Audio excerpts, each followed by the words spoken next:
Yep, and you got your sharp focus and everything? Mm-hmm. Golden. Sweet. You rolling? All right, good. All right. Okay, so good morning. Thanks for joining me for the interview this morning. So we're going to just talk about some about your career and also your own history and how you got interested in economics and how it was that you came to be involved with IRPI. So why don't we start at the beginning, and why don't you just tell me a little bit about where you were born, your upbringing, and those sorts of things. Well, I was born in a place called Shanks Village outside of New York City. My father was staying there while going to Columbia Law School in 1949. It's basically post-war GI, back to school education. While he was at Columbia, he did actually run across Paul Sweezy, had a couple of teas with him apparently. Took a course from Fritz Machlup, which he thought was the most absurd course in economics anyone could ever possibly take, and he decided not to take anymore. Prior to that, as an undergraduate, he was at Hamilton College. There's an economist there called Gams, John Gams, who's written a textbook against supply and demand, I believe, but also helped form the Association for Evolutionary Economics. So that was his kind of background. He became a labor lawyer, worked for the National Labor Relations Board in Washington, D.C. My mother was a social worker, became involved in civil rights movement, 50s and 60s. So the family was fairly progressive, to the left, in spite of my grandparents' probably chagrin. They did actually buy him for a Christmas present, State and Revolution by Lenin. And so I come from an unusual background in that way. At least what's relevant for economics is that I knew by the time I got involved with economics that there was something different. Not that I knew a great deal about what was meant by different. Not that I knew anything about Marx, even though I read Volume 1 probably a couple of times. Various shorter pieces of Marx, because we had all these collected works in the house. But I knew there was something different. My father also had Pierre Schaffer, Joan Robinson, and Maurice Dobb on his bookshelf. So the issue of something different, but not really knowing anything. Basically, not stupid, but ignorant with at least eyes are open. It's the best that one can claim, at least I can claim for myself, somewhere up into my early 20s, or early 1970s. The Vietnam War, social rights, civil rights, not so much feminist or gay movements, mostly outside my things which I would have recognized at the time, growing up in an upper middle class neighborhood environment outside of Washington, D.C. But I knew of these things, and over time, if you became aware, I should say, you realize that you heard enough rhetoric to realize that people are making connection between the kind of economic system you're in and these particular kinds of events, even though you had no real clue about the nature of the arguments that would connect them. but you're only 19, 20, 21, and coming from a fairly privileged background.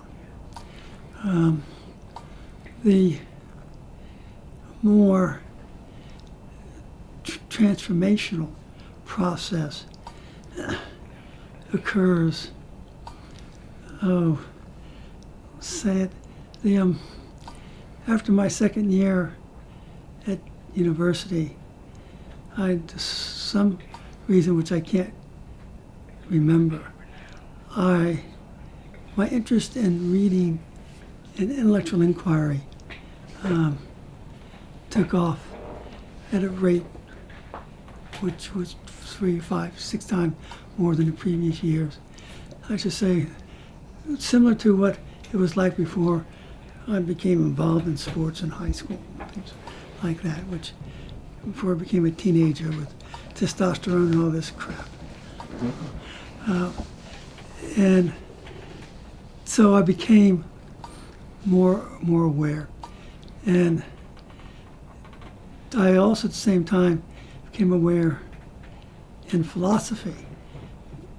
I mean, 20-year-old, 21-year-old, philosophy at least, the early philosophers from Plato, Aristotle, onward up until about 19th century, asked interesting questions, and whether you liked them or not, and had interesting answers. And these answers were directed at society. The mid-19th century, it becomes much more analytically oriented, and the kind of questions they were interested in no longer seemed to be interesting. Marx, I would argue, felt the same way, and economics is what fills the void. And that's what it did for me. Because I have a historical background, undergraduate degree in history, I actually approach economics as an historical subject. So, for me, when you start having to read the stuff that comes from Jevons or Roll Ross, something has changed as relevant to Smith, Ricardo, or Marx. And of course, given the other social background, civil rights and Vietnam War, whatever, this reinforces this coincidental change in reading with regard to philosophy and economics. So that's what pushes me into economics. Mind you, I don't have any economics, but that's what pushes me into going into economics. You're a history major as an undergraduate, correct? Yes, I was. I've always wanted to be in history. At least for Americans, in their high school yearbook for seniors, they often ask, what do you want to be when you graduate, grow up, whatever? And I put down history professor. Really? In your high school yearbook? Yes. Wow. I had always been interested in teaching, and teaching at university, more so. But you have to remember, I have one grandfather with a PhD in political science, a second grandfather with a law degree, a third father with a law degree, and a mother with a master's of social work. Wow. Come from upper middle class educated elite. Yeah, I've seen your bookshelf at your home, and some of those books have been there for generations, very scholarly books that you mentioned were from your grandfather and from other people in your family. Yes, that's my background. That's interesting. So how did you begin to study economics? How did you move away from history and wanted to be a history professor and becoming interested in economics? You mentioned philosophy. Did you study philosophy as a student as well? Yes, I have a history undergraduate degree. Then I have I have more than enough undergraduate philosophy courses to have a minor, but never had one. I took these even after I graduated.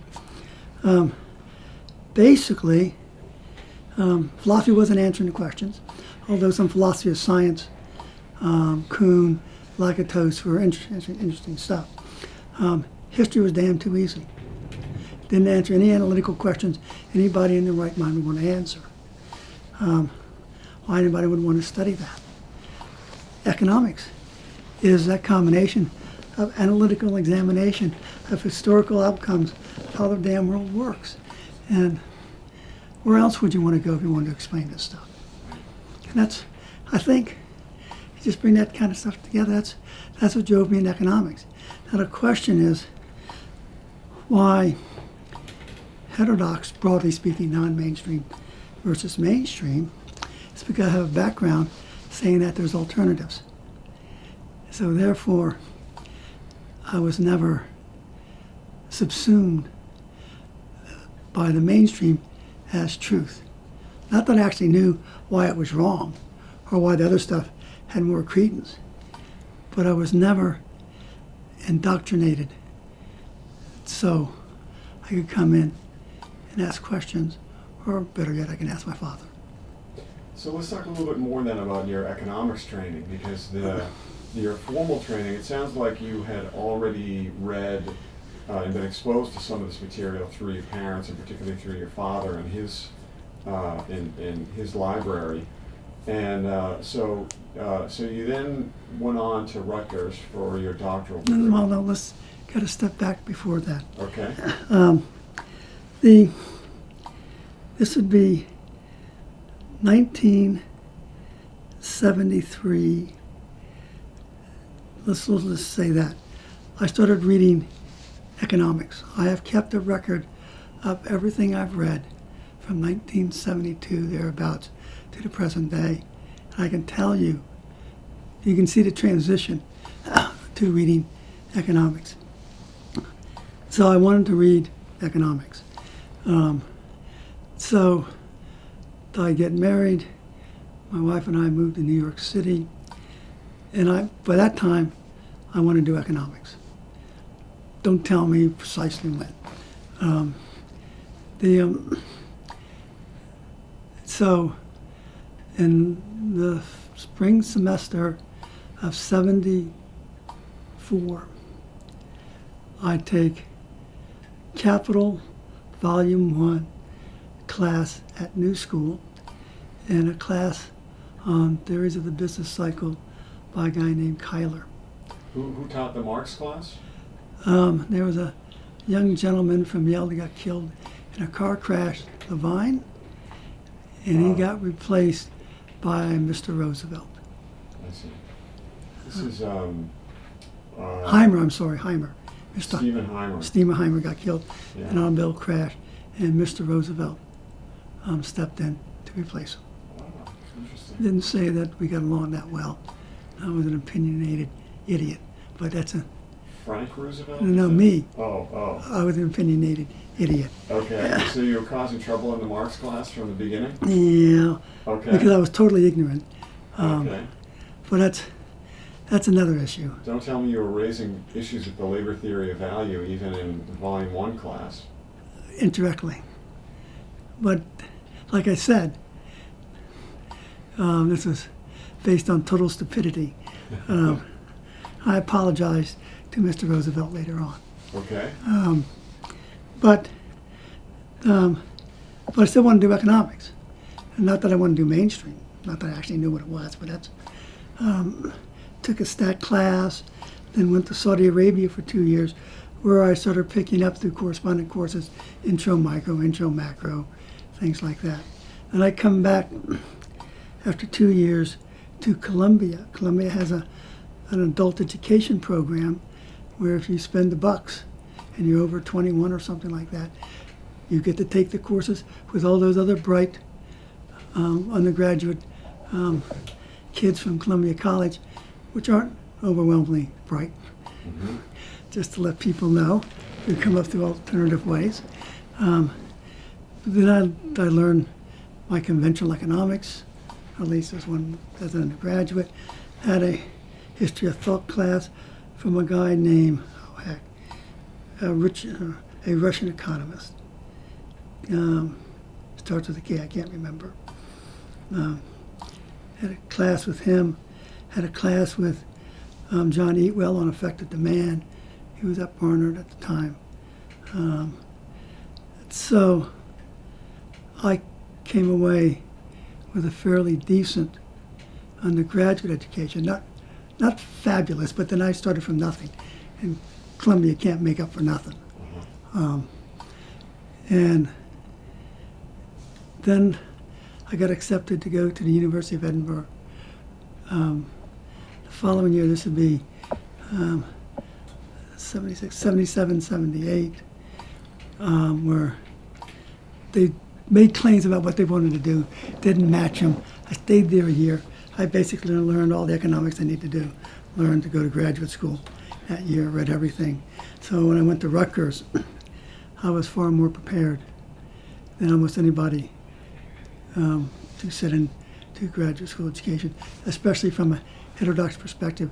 I was by then clearly a heterodox economist, in part because while I was at Columbia, I was told, people got to know that I was this strange undergraduate, and I read all this stuff on pricing because I'm a micro person. And they told me to go down the street and see this strange guy called Alfred Eichner. So I go down the street after reading Alfred Eichner's Megacorp book. Go down the street, walk into his office, and ask him, do you want to talk about how the markup is determined? That obviously resonated very well with a person who made part of his reputation over determination of the profit markup.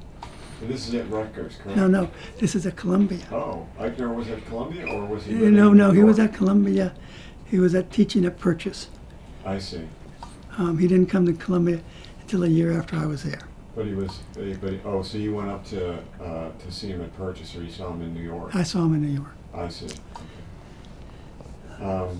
So then, so you prepared yourself through. So you went some courses at the New School, some courses at Columbia, and then a year in Edinburgh. And Edinburgh was that had you mentioned to me one time that it had an orientation towards industrial economics. That's what they claimed.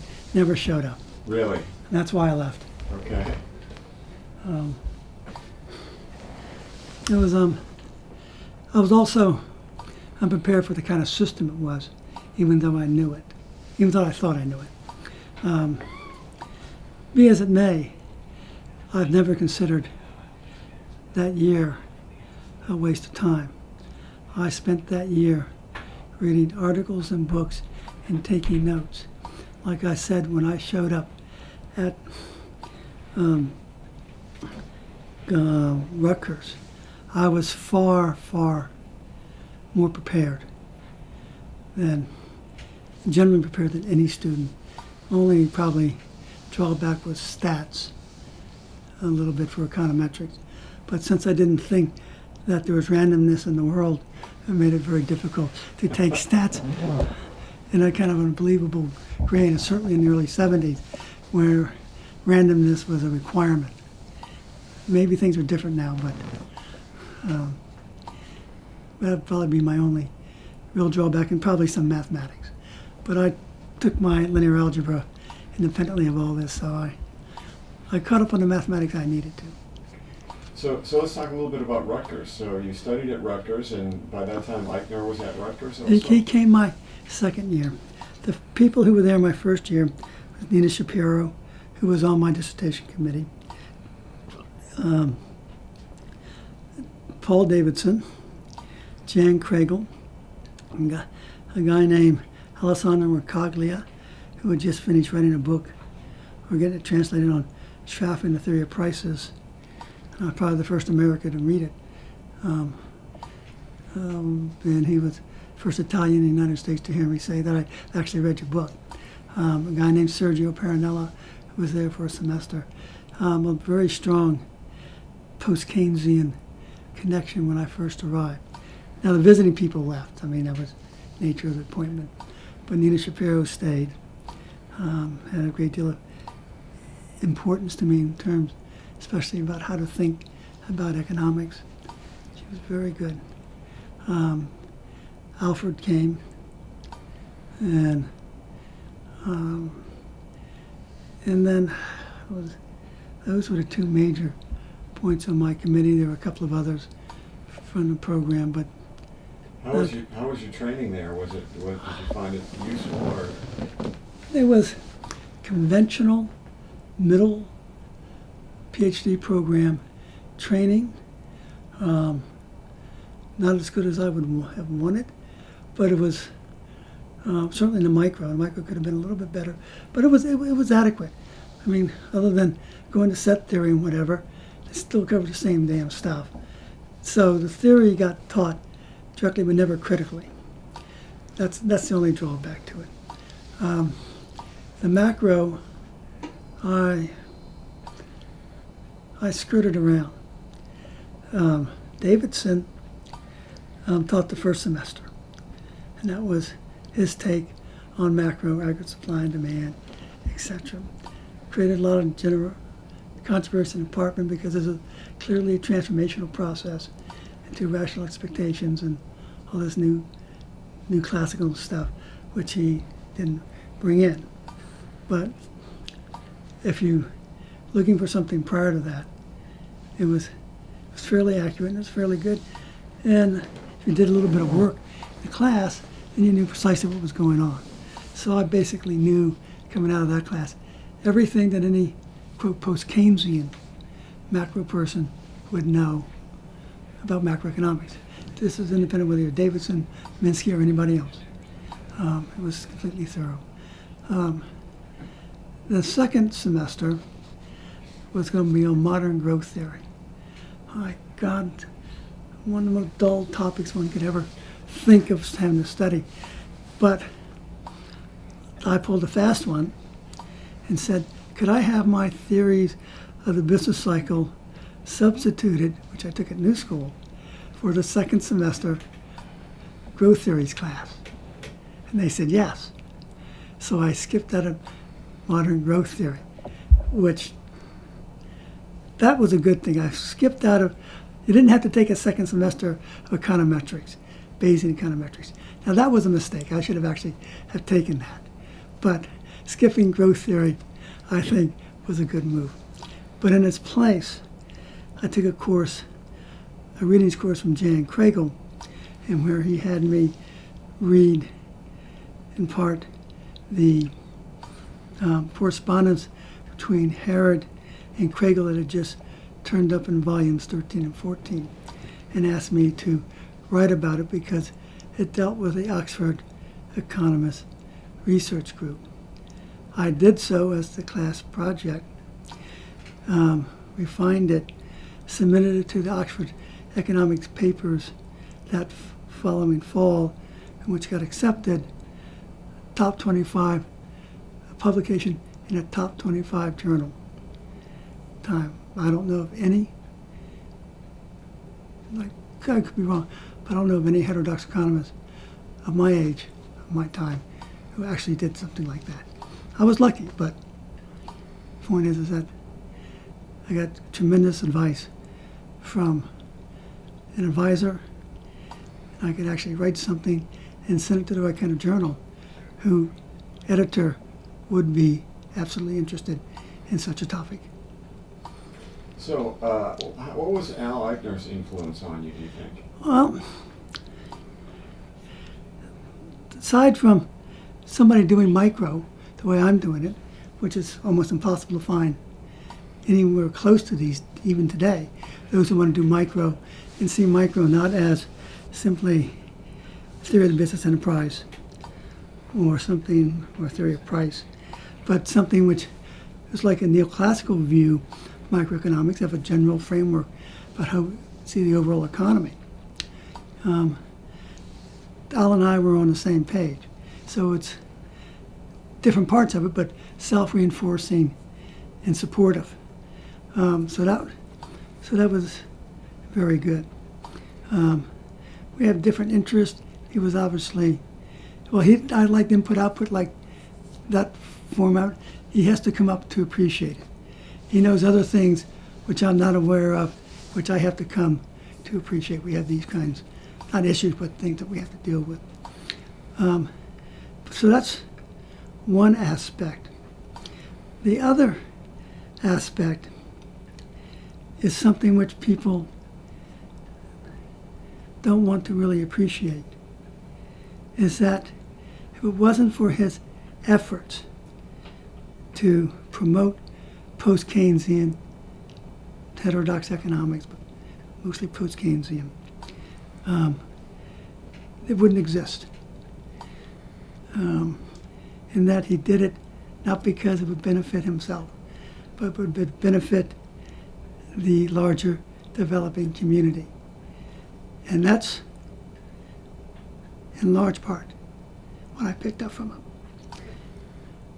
Let's just say that he sacrificed part of his career so that other people who are well known in the past now can have a career, and they don't give a damn.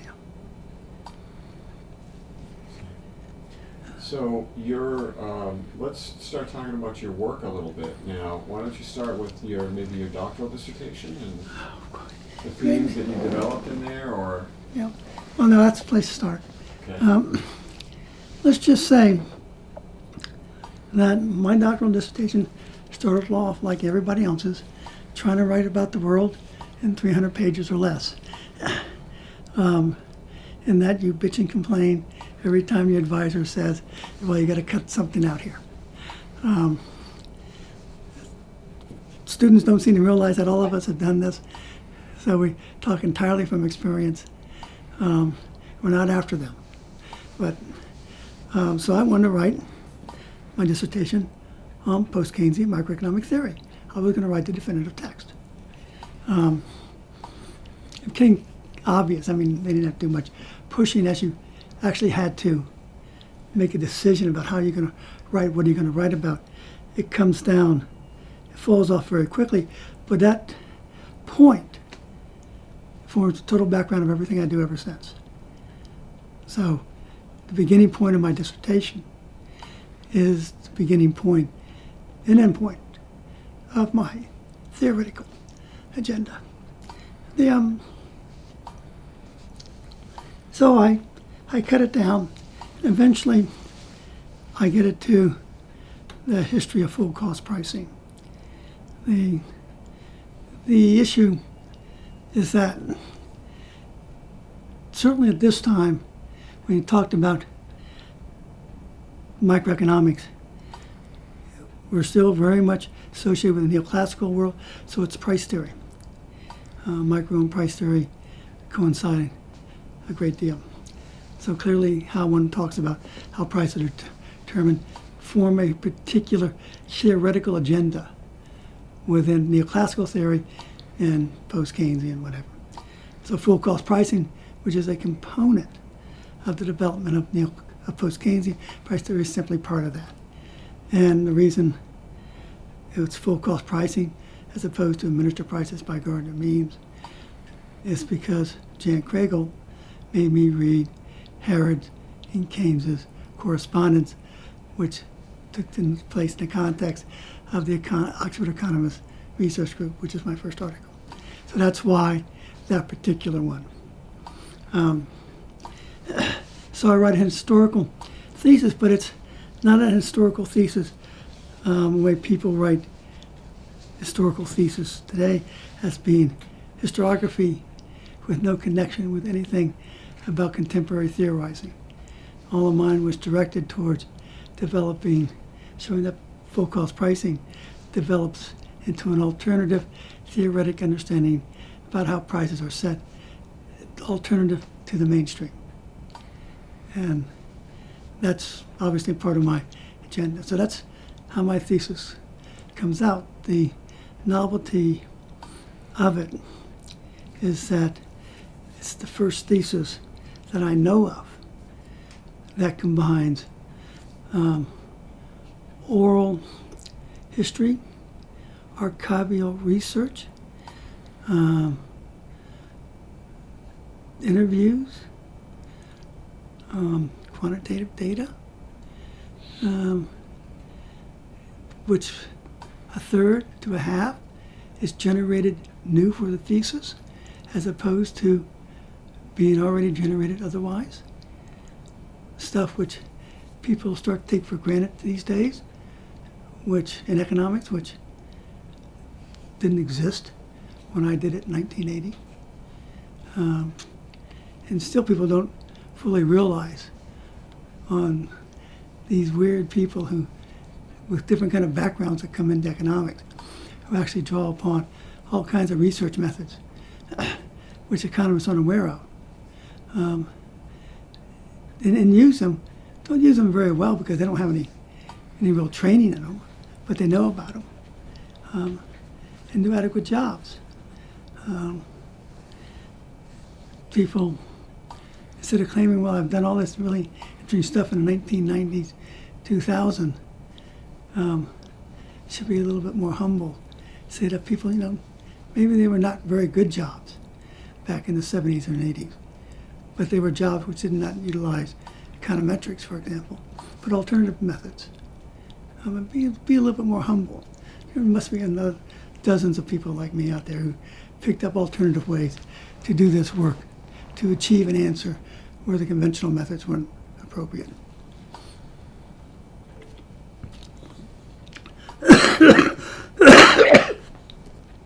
So my dissertation, I walked in my dissertation saying it can't be rejected because the dissertation is supposed to have original material, and I've succeeded. So how did you develop it then? You're in my mind, you're well known for post-Keynesian price theory, and it sounds like that was there in the beginning of your dissertation, that was the organizing theme of it. Yeah. And how did it develop from there? Well, the development of it is that at the time period, the mid-70s into the early 80s, which I'm a graduate student, etc., is that you already had a picture of a price theoretic framework of the economy. It's called Schaffian price equations. Now the question is how to work with that, and how to work with it in a quantity model to deal with the Keynesian side. Now that was common discourse. It somehow dissolved in the early 80s. The Schaffians get shafted. And I won't go into that unless you really want me to, because this is clearly sectarian activity directed at particular people. Well, why don't we stick with your experience? Okay, so the point is that, so you had this overall picture. And the question is, what are some of the intellectual foundations for this kind of Schaffian price theoretic framework if you don't want to believe that Schaffer does everything? So what about administered prices? What about Kaleckian? What about full cost or normal cost? I was just filling in pieces of a puzzle once you have the overall framework there. So that's in a sense how I come to be able to place a full cost pricing study into a framework which makes this individual study more sensible, but unpublishable as a book. So that's why it then takes me another 10 years, so 13 years to complete this original agenda of putting in administered prices and Kaleckian and then tying it together in my post-Keynesian price theory book. It comes out in 1998. The dissertation was simply 3 chapters of it. So that gives you the framework which I can then work with. So it was the first 3 chapters of the post-Keynesian price theory book, I believe. Maybe I don't exactly know the chapters, but is the history of full cost pricing. Yeah. That's right. That's it. That's how it gets set up. The point is that the initial starting point is not unusual. If I went out and claimed that I made a fundamental breakthrough of seeing the Schafferin price equation as being grounded, okay, it's being possibility grounded in full cost, administered Koletsky stuff. Jan Kragle, Silo Slabini, and others would have had me on a chopping block. They would have claimed, very rightly so, that they'd already done that, been there, other people are working on it. My contribution is a much more detailed and refined one. The other one is the fact that I sticked with it for my career. C.L. Sabini was at the end of his. I mean, Eichner was in the middle of his until he died of heart attack. But this wasn't anything new. It was an ongoing research agenda by people who are interested in the sense developing a kind of micro foundations of how to oversee a pricing framework of the economy and marrying it to a macro. You know that there was research at this time that trying to connect the Keynesian macro with the Sraffian post-Keynesian micro that was going on at the time. There's one or two books, collected papers that came out of that. Do you feel like that was ever resolved or developed effectively? You're referring to Murray Millgate That's it. and John Eatwell stuff. Yeah. A promise that was not fulfilled, and I would argue not necessarily on their fault. I don't know the answer. This is one of the places I just don't know. And I've encouraged people to try to figure it out, because what shows up is this bifurcation between micro and macro post-Keynesian.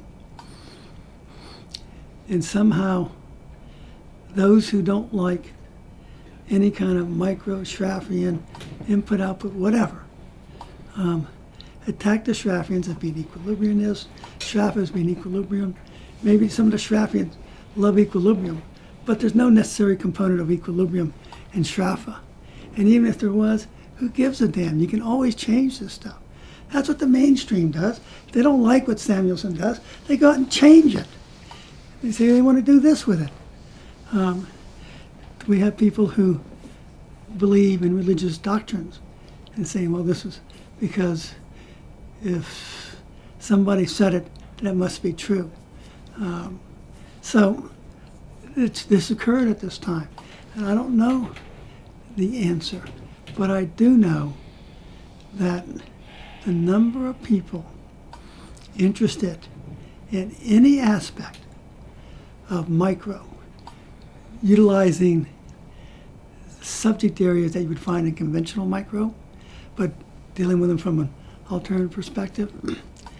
The only people that I ran across were some couple of interesting, strange people from UMass.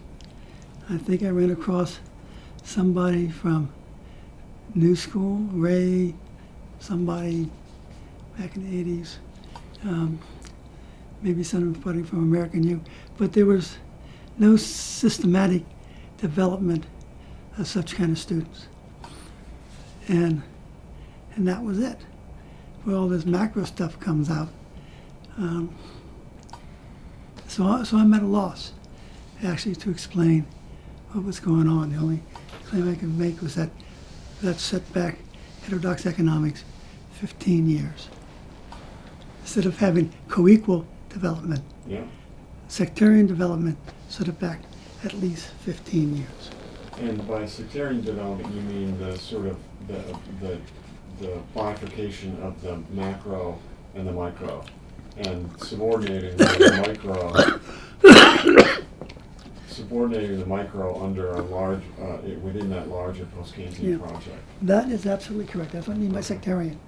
Now we could talk about sectarian Marxist versus post-Keynesian, but that's a different kind of question. Yeah.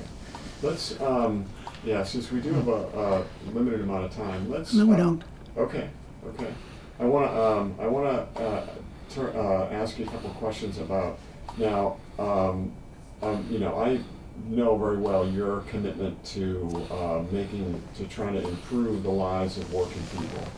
And I think that your work has been driven by a strong passion and desire to try to make it, to try to improve the lives of working people.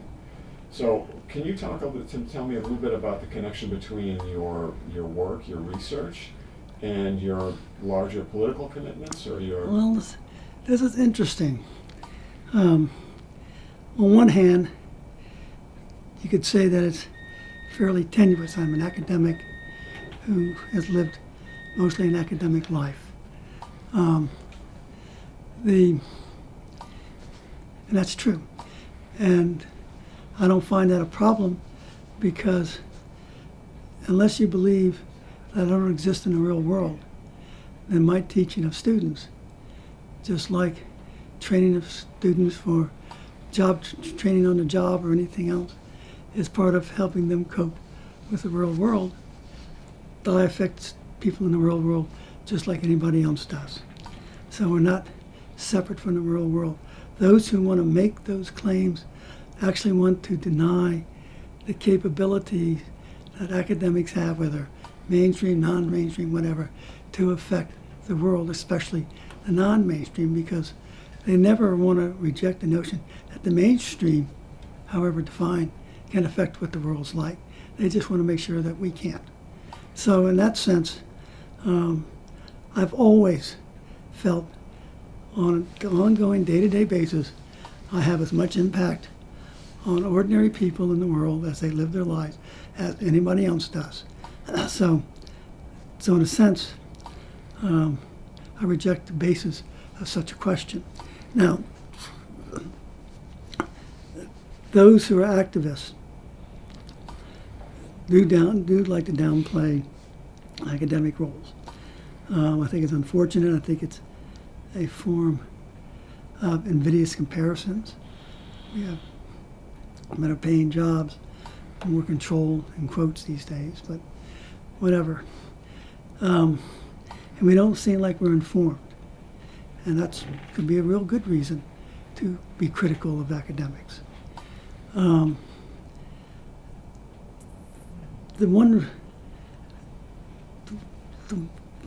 people don't necessarily come out and say that about me, and this will lend into the Marxists as well, is that there's not very many activists, Marxists or whatever, who help organize a union. I helped vote in Teamsters Union, state of Virginia. So it's active on a job of unionization. A member of a union in the UK and went on strikes, lost pay. I don't find very many of these people here losing pay over joining a union and going on strikes. There's that. I am a member of the only radical trade union in the United States, Industrial Workers of the World. I don't know of any other academic economist who's a member of the union. I don't know if your membership is up to date. Because if it was, I'm a little behind on my dues. okay, then you're not a member. I'm talking about bona fide, up-to-date members. And those who somehow claim that they're part of a union, but they're not. They don't want to be. So all these Marxists who claim to really be, no, they're not. They're not members of a union. They don't engage in these activities. And of course, one of the mottos of the union is to educate. This is precisely what I do. So my activism, in this kind of sense, permeates everything that I do. It permeates how I get affected on the job. People, where they know the union by name, know my reputation that we should work as a collective, don't like sectarianism, don't like some departments thinking they're better than others, and all this kind of stuff. So I wear the ethos of the IWW on the way I conduct myself on the job. And that has paid negative consequences in the UK with regard to how I was treated on the job. Now you were, I know a little bit of this history, so I know that you were in fact General Secretary Treasurer of the IWW for a period when you were at Roosevelt, because you spent early in your career you were at Roosevelt University in Chicago. Yeah. Yeah, so early in your career you were at Roosevelt University in Chicago, which at the time was also where the offices of the union were. And so how did you get involved with the IWW? Well, total circumstances. It was 19...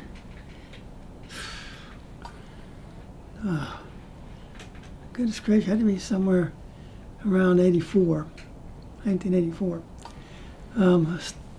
The Haymarket Martyrs events were coming up, and a person had just written a book on the event, which was being reviewed by one person.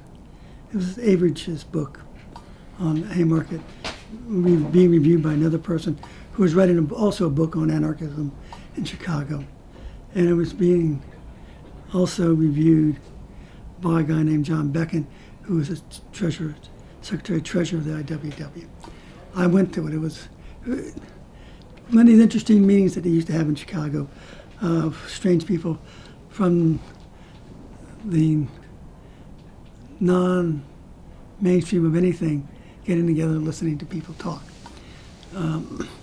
So that's where I met him, and I started a conversation with him at that point and joined the union. The difference between most people is that I already knew the IWW existed through my father, so it wasn't something strange. So that's how I joined them. John Becken, who I've remained friends with ever since, basically said after the first night, I knew I had you as a member because my particular attitude of how one should cooperate and work together fits very well within the nature of this kind of anarchist, syndicalist perspective, even though I wasn't terribly familiar with any of those terms. So I get brought in with basically a bunch of people who are my age, so a whole set of similar experiences externally in terms of civil rights, whatever. And as in all cases, finding people to run organizations is hard because anybody who can has already done it, and they know they never want to do it again. And those who haven't, you don't want to because they're incompetent. So I was in the former class, and so I was a GST for a year. The real claim to fame is that I was able to get Joe Hill's ashes out of the National Archives when I was GST in 1988. Still a celebrated event in IWW history was the return of Joe Hill's ashes. That is correct. And where were they? Where are they now? Where were they disposed of?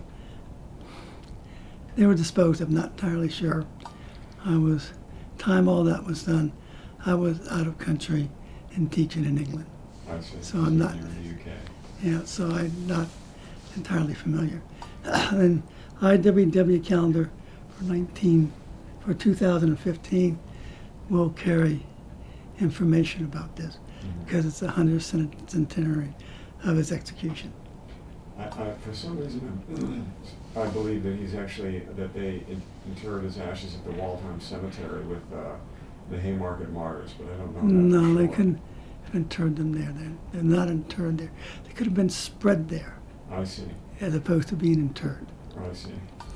So, since this is part of the IRPI Oral History Project, I want to ask you a couple questions about IRPI.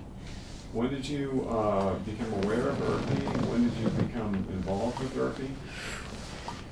I knew you were going to ask me a question, and I'm going to be as vague as when I've tried to think about how to answer them.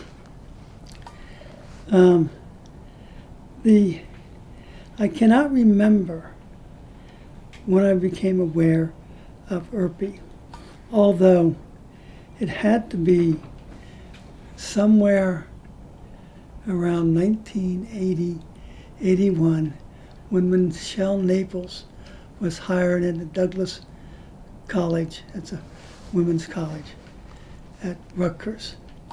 And I think that kind of brought it home. But there was another woman there called Margaret Andrews, who's from Berkeley in agricultural economics. We had a lot of meetings dealing with falling rate of profit, etc. So somehow between those two, it's been the early 80s, mid 80s, that I became aware of ERPI in some kind of fashion.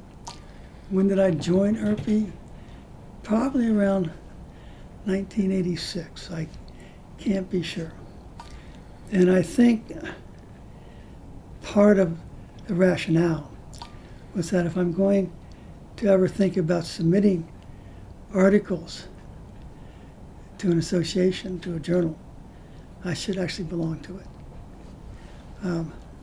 The other thing is that being at Rutgers, surrounded by some Cold War liberals, ERPI was not very well liked. I should step back. Nina Shapiro, I believe, could have been a member of ERPI. And there was another person, Bruce Steinberg, at Livingston College, who was a member of ERPI. So it was around there. But people like Davidson or Eichner had no interest in ERPI. And although Kriegel would have had interest, he was mostly in Europe. But the feeling was, ERPI was not really part of post-Keynesian, and the core of my intellectual development up to this time, one would have called post-Keynesian. So coming into ERPI was slower. It's just part of being pluralistic among heterodox, as opposed to, I want to be a Marxist, or I want to do this, that, or the other. I've been reading Marxist stuff, whether I understood it or not, for a long time.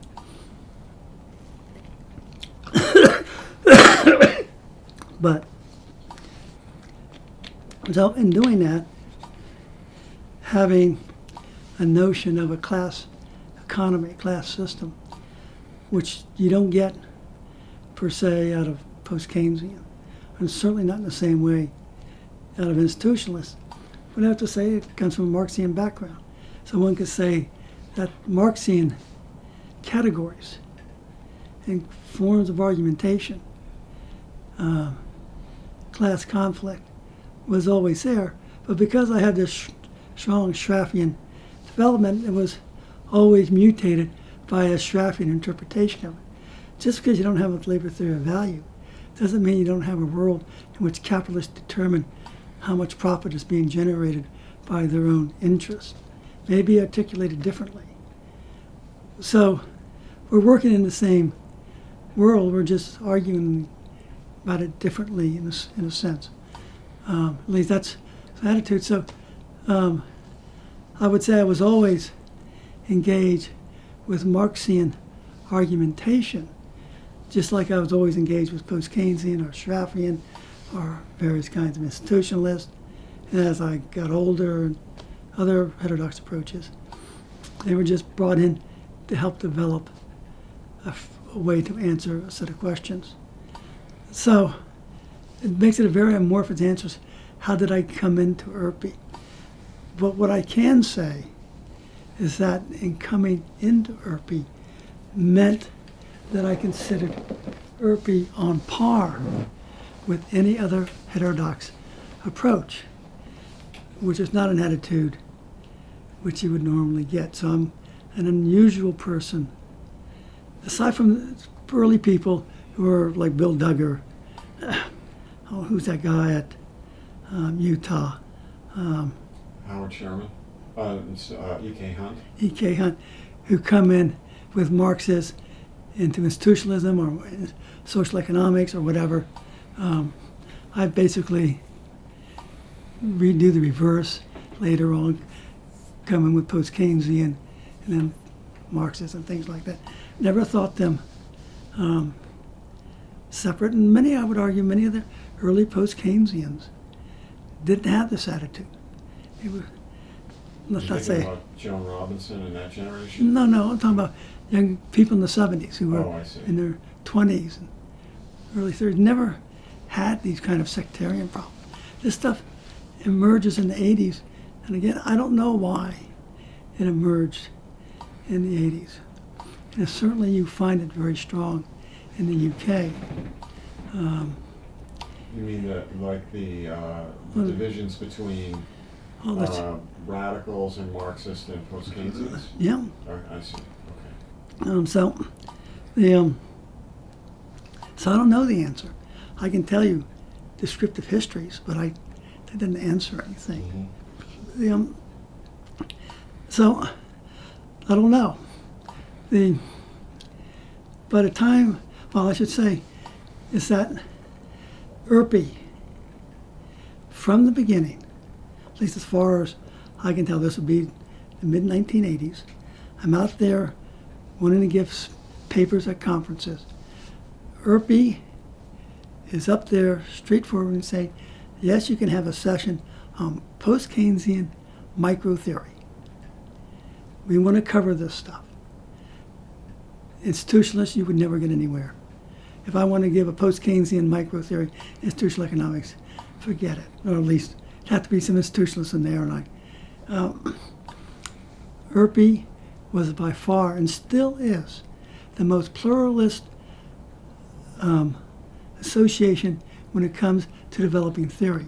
In fact, it's the only association among those at the ASSA who gives emphasis on developing theory. In that regard, ERPI is, for personalist theory, by far the superior association. I mean, I've tried to do it for AFI. It's difficult to get institutionalists to theorize. I've done, hopefully, for Boston 2015, a slight more theorizing than in the past. But ERPI is by far the most superior one, the most open, and the most generous with its time. So how is this has been important then in your own professional development to have ERPI as a association and to provide those venues with you to try to work through these things? Yes. Okay. So I'm going to ask a question which is having to do with what it's been like to be a radical or a heterodox economist in the profession more broadly.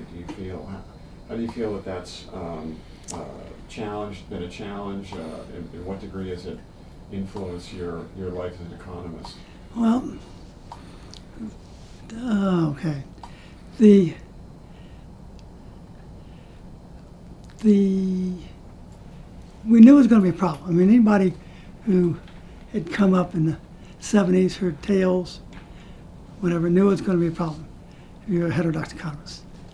If you're non-mainstream anything in whatever discipline, whatever, you're going to have problems. So you knew that. The difference was that up until about 1974, the openings for academic positions was sufficient to absorb us without any great fanfare. The bottom fell out of the market the year after I was hired at Roosevelt. And then it affected everybody, including mainstream, but it certainly affected heterodox. Some of the problems that people had, even though I had it, I got lucky at the very end. There was a person who taught at Wheaton College up in Massachusetts. Mm-hmm. Goodness gracious, I forget his name. I applied for a one-year position, and they wanted to do micro, and I said, well, I can do post-Keynesian micro. and the chair flipped out. Couldn't possibly conceive of anybody doing that. And that's been a continual problem, if you want to call that, in my academic career. Going to Roosevelt, it wasn't a problem. The department was controlled by Marxist heterodox economists, and I was hired precisely to do both mainstream and heterodox. So that was never a problem. Then I went to the United Kingdom. I was hired precisely for what I did. And when I came here, I was hired for precisely for what I did. So in terms of ultimately getting jobs, I got them for what I did. When I was in the UK, I tried to get various jobs, and I wasn't hired for precisely what I did, but I already had a job. So the problems that people face, I also faced, but I was able to get around them. I think one basis is that if you persevere long enough, you can do it. If you actually publish, many heterodox economists publish relatively very little. I wouldn't hire them even, and I controlled the department, lack of publication and involvement in the profession. If you're out there 6, 7, 8 years, you should have 15, 20, some publications, 20 conferences going to, all kinds of stuff.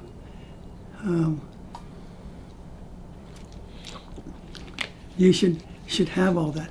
And many of them don't. So the problem is that there are some grounds of lack of real professional development, even in their own area.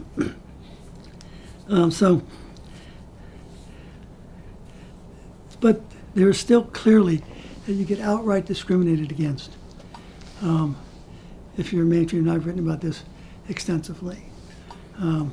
Like I said, I've been able to persevere, come in places or made right kinds of decisions where I've been able to get around it. The outcome is that whereas a person like myself or others, it should be at the equivalence of Harvard's or stuck at UMKC's. That's the difference.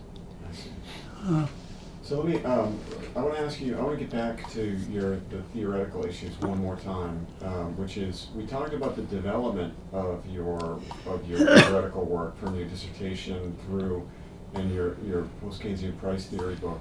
As you look back, what is the part of your work that you're most proud of and that you hope is going to have the most lasting contribution? Okay, let us start off with which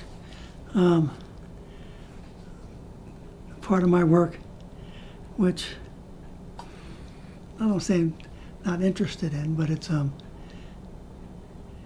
what I would have preferred to focus on, and that's all the work on ranking journals, all the work on the history of heterodox economics, all the work on the research assessment exercise, all the work on the sociology of the profession, or the history of the profession. I'm an economist. I want to do theory. I do all this stuff because it helped other people. So I spent 50% or more of my academic career doing work for others. So once you take that out, then what I want to be recognized for is precisely what I do. My final publication, assuming I live long enough, is Heterodox Microeconomic Theory monograph. That's what I want to be known for.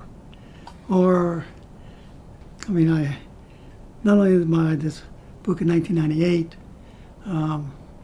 which kind of gives a kind of historical background to some intellectual developments. Stuff on the theory, heterodox theory of production, which is in some kind of progress.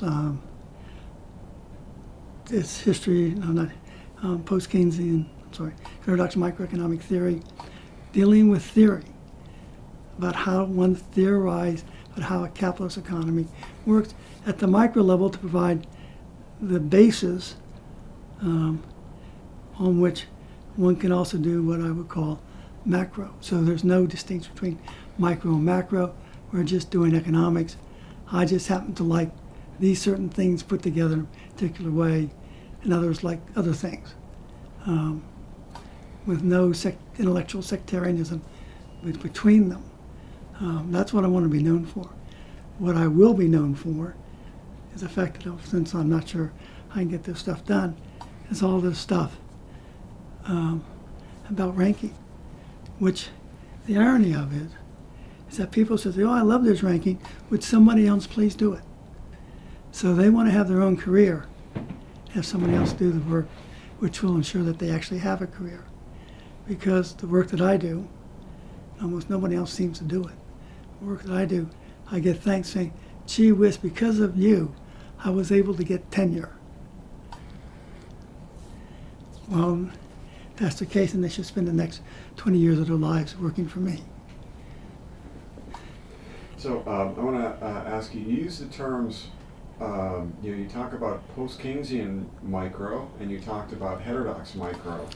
What do you see the difference between those two? Maturity on my part. Okay. Let's just say that in the 1980s, 70s, 80s, 90s, who would do micro theorizing? That was not labor theory of value based. Post-Keynesians. In spite of what institutions like to say, let's just say that whatever theorizing they do really shows up as post-Keynesian stuff. And it'd be difficult to say whether you're Marxist or post-Keynesian, or someone like me really said that they're engaged in theorizing in a way that we would understand theorizing, even though we may disagree. So it was post-Keynesian.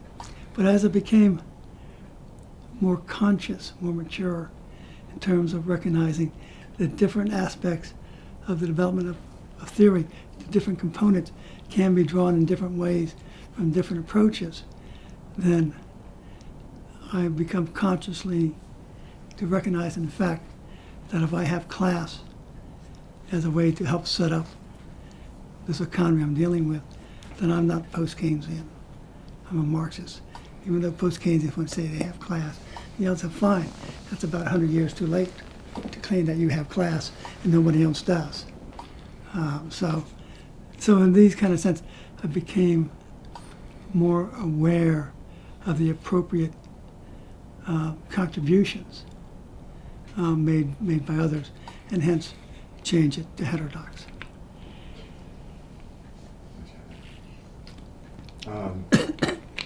You've had a big influence on here in the department at UMKC. Okay. Do you have any thoughts on UMKC and your in your own life and in your development here?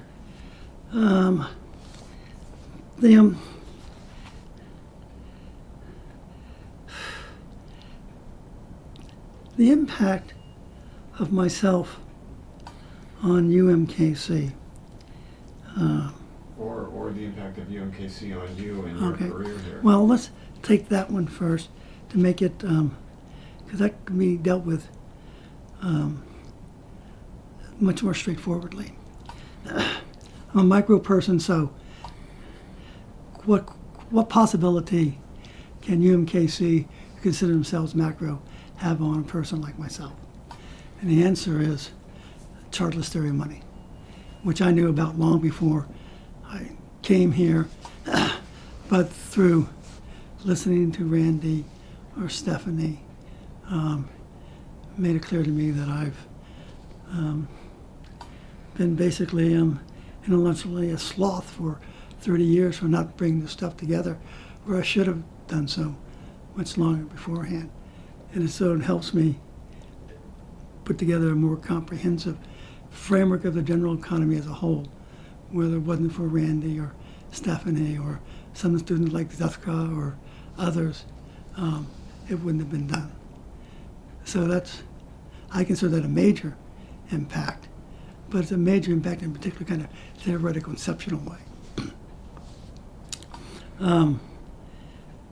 It's the institutional stuff, there's some impact there, going concern nature, which I kind of knew about before, what became more emphasized here. Resources become, which is a noticeable advance. So the outcome of this is that there's no such things as rents anymore, because resources ceases to be these natural defined entities, but are socially constructed and kind of inputs. That comes out of Marxian literature as well, but it's clearly in the institutional. And these are important contributions which I wouldn't have come across if I wasn't here.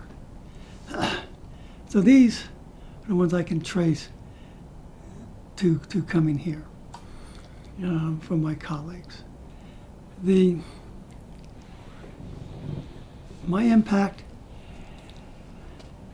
aside from the structural impact on maintaining programs or developing the program, in terms of theoretical, if you'd asked me 5 or 6 years ago, I would have said I had no impact whatsoever at UMKC. Students had no interest in taking me in classes, doing dissertations under me. I was a non-entity. And micro, as far as most of the students are concerned, was an unimportant area. This has changed, and I'm not entirely sure why. Unfortunately, I will get none of the benefits from this change, but it has changed, so there's more interest in modeling in a broader, grosser sense, which includes what I would identify more as kind of micro stuff I'm interested in, but other stuff. That they're more interested in non-money, non-macro topics of variety of sorts. Not necessarily all what I would call traditional micro. I'm a traditional micro person in that regard. But they're interested in alternative ways of different levels of the economy, different stuff. And that's good. I'm not sure why precisely that's the case. I think it's, since too early to tell. So some of my work could prove useful, but of course would have to be repeated. Otherwise, it doesn't become part of the general framework in which people learn within. Yeah. So before we conclude, we're maybe want to conclude fairly soon.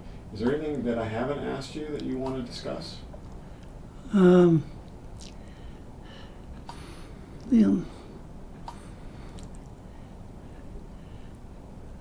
This is for IRPI. You may want to ask, I'll ask it for you. In order to survive as an organization that will have a foreseeable role in the teaching of the training of highly skilled economists, i.e. PhD students. What does IRPI need to do to achieve that? And my answer is going to be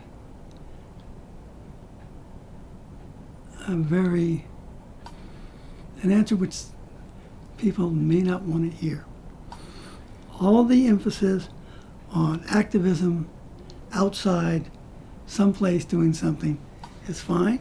It's great, except for the fact that you already presume that everybody knows all the economics that underpins this activism before they get there. And who's going to teach it to them?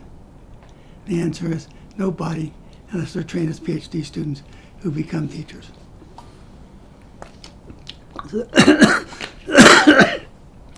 So the major emphasis of ERPI is to train academics.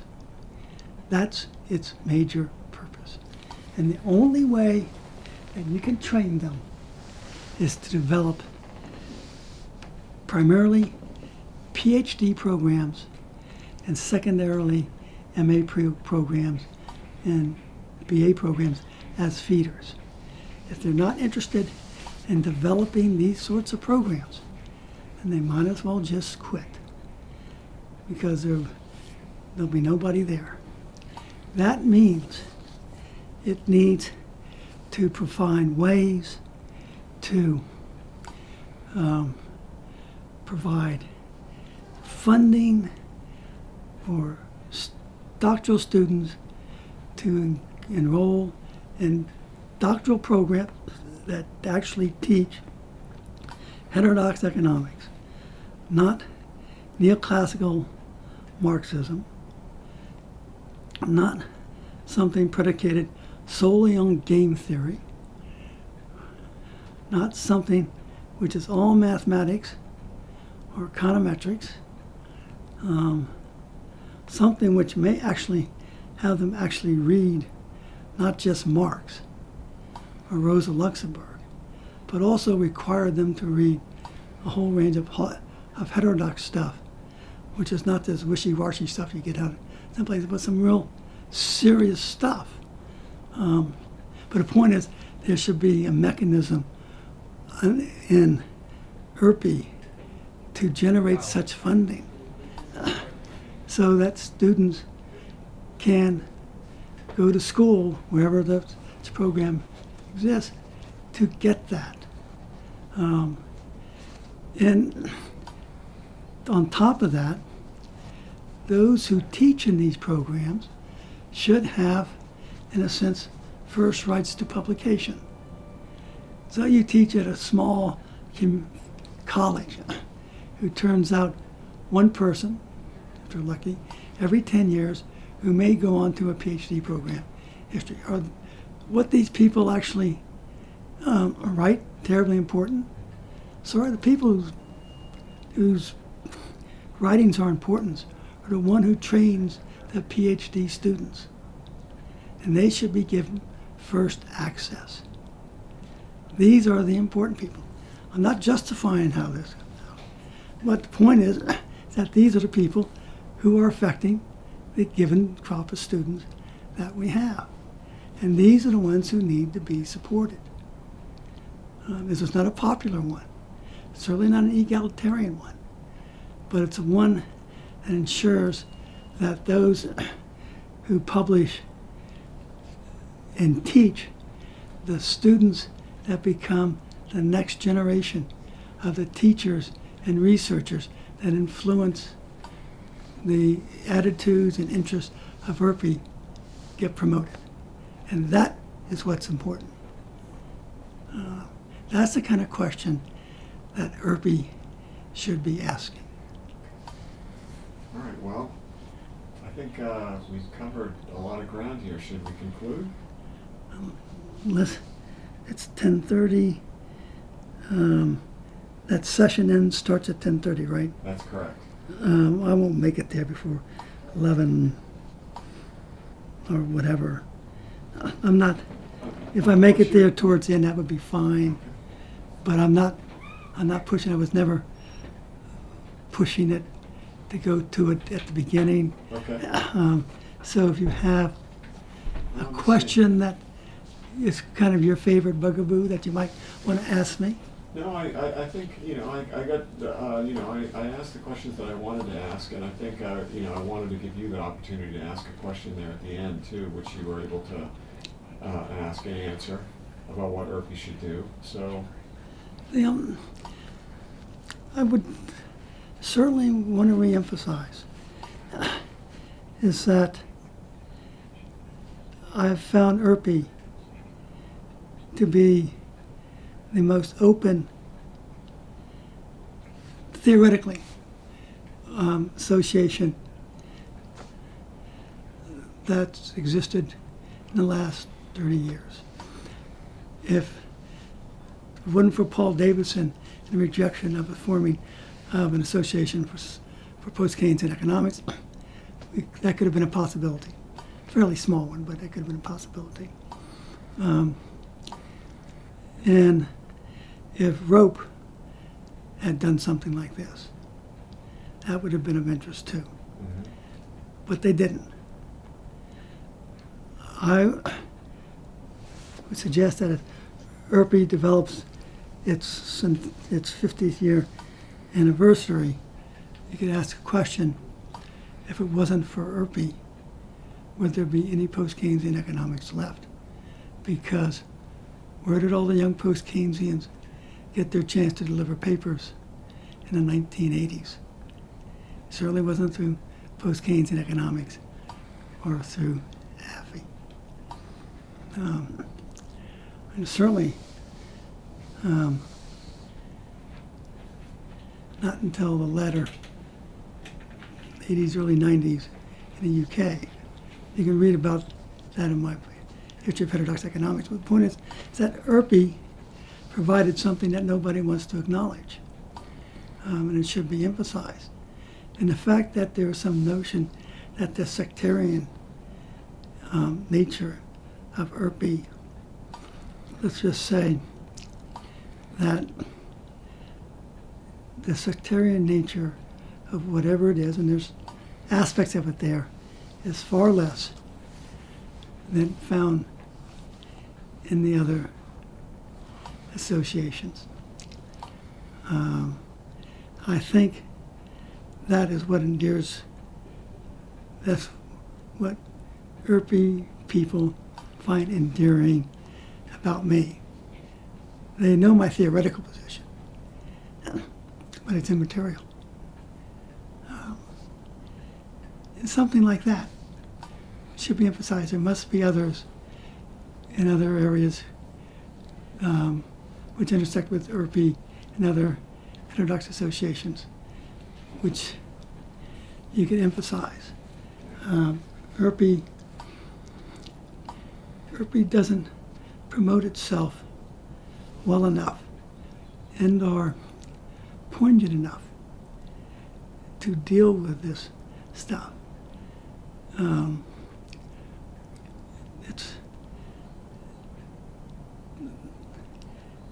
If IRP comes out and says, well, you know, we're in fact much more pluralistic than ASE or AFI, and set out a particular set of reasons, and invite associations to engage, it would be interesting, because it would then depend on who's the chair or the president of, and how the debate would take place. I'm tired.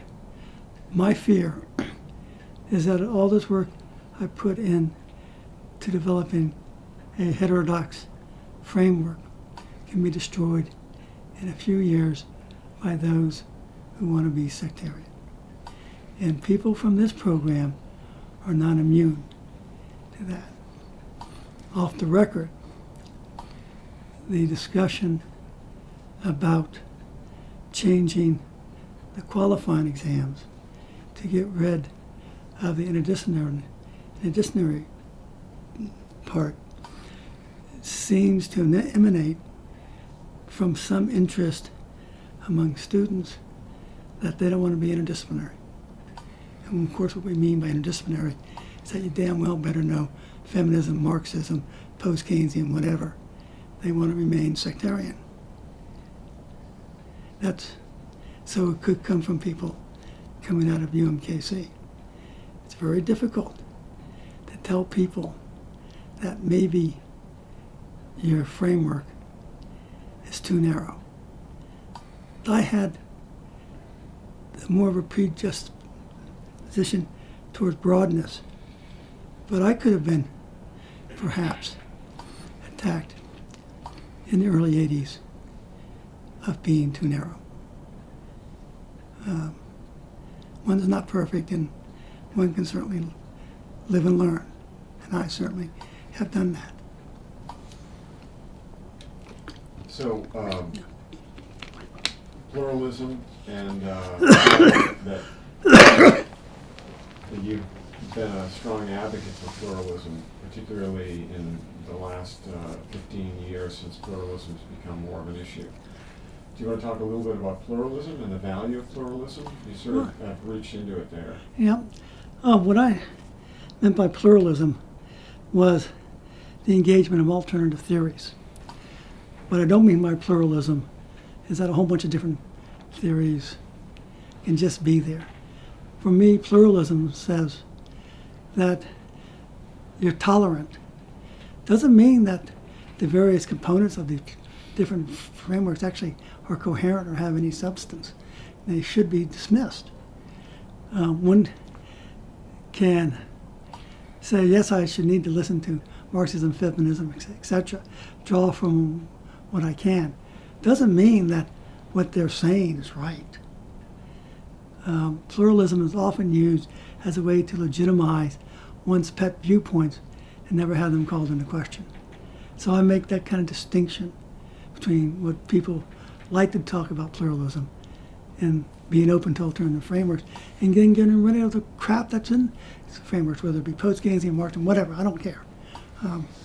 So that's how I have a particular kind of differentiation between what I mean by pluralism. The pluralism, I've always had this issue within pluralism because my position has been to develop a heterodox theory, not a pluralist theory. Heterodox theory is a coherent theoretical explanation about how capitalism works, whatever that entails or doesn't entail. And most of the responses is that, well, what about this or what about that would seem to be in contradiction. My response, well, then you get rid of something. That's not the response they want to hear. So I've walked this kind of thin line between pluralism, which they want to deal with, and developing an alternative framework. Pluralism to me is being tolerant. That just because we disagree and I think they're totally wrong doesn't mean they shouldn't be part of the community. We shouldn't engage with them, that we shouldn't hire them, etc., etc. They're all part of the community. So I think of pluralism more of civil rights action as opposed to whether one should have it as part of one's theory. That's not an issue of civil rights. That's simply an issue about how to explain how the economy works. And that doesn't admit wrong answers. We just fight over what we think is right, but without a way to destroy other people's lives. I think pluralism came at a particular juncture with the development of heterodox economics or whatever, in that how do you bring different people together? Even though heterodox economics has a long history into the 80s of trying to bring different people together, how do you really do that? Pluralism helped overcome some of the edges at a particular period of time, but has no long-term lasting impact. In spite of what people want to say, we basically just want to be economists. We just want to talk about theory, to talk about applying the stuff. We're not interested in the fineries of pluralism. And even though I've written about it, I'm not interested either. I'm an economist at heart, just like everybody else. Shall we conclude? I guess so. Yeah, I don't want to engage you very long, though. You seem very strong right now, and your voice is very strong. We'll see. Okay. We'll see. All right. Hope this goes well. I understand I'm the first one. You are, yes. This probably means that almost zero of what I say will actually make it, because it will give you ideas about how to do things differently, what kind of questions you may want to ask and take off. Don't worry about it. That's just what happens when you're the first person who's on the block. Great. All right. Thank you very much. Actually, we'll cover a little bit of this Mm-hmm. tomorrow. gentlemen. All right. Thank you. And